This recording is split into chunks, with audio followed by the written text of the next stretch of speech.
अक्ल की दुकान। एक था रौनक, जैसा नाम वैसा रूप। अक्ल में भी उसका मुकाबला कोई नहीं कर सकता था। एक दिन उसने घर के बाहर बड़े बड़े अक्षरों में लिखा, यहाँ अक्ल बिकती है। उसका घर 20 बाजार में था।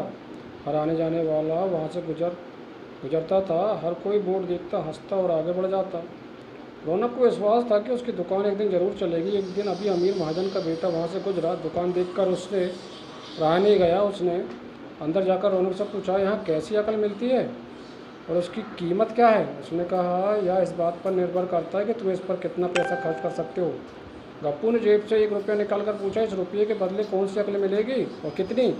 भाई, 1 रुपये की अकल से तुम 1 लाख रुपये बचा सकते हो। गप्पू ने 1 रुपये दिया। बदले में रौनक ने कागज़ पर लिख कर दिया, जहाँ 2 आदमी लड़ झगड़ रहे हों वहाँ खड़े रहना बेवकूफ़ी है। गप्पू घर पहुँचा और उसने अपने पिता को कागज़ दिखाया। कंजूस पिता ने कागज़ पढ़ा तो गुस्से से आग बबूला हो गया। गप्पू को कोसते हुए और पहुँचा अंकल की दुकान।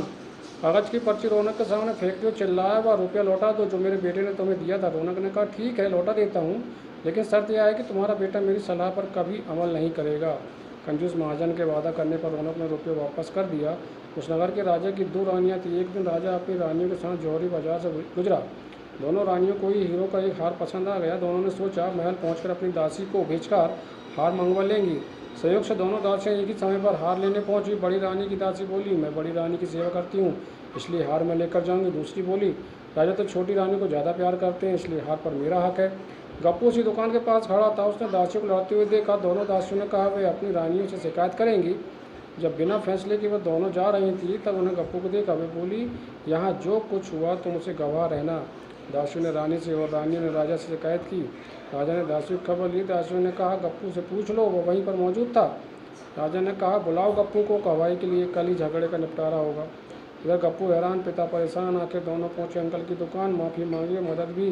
रौनक ने कहा, मदद तो मैं कर दूं, पर अब जो अकल लूँगा उसकी कीमत है 5,000 रुपये। मरता क्या ना करता, कंजूस पिता के उड़ते हुए दिए 5,000 रुपये। रौनक ने अकल की गवाही के समय गप्पू पागलपन का नाटक करे और दासियों के विरुद्ध कुछ न कहे।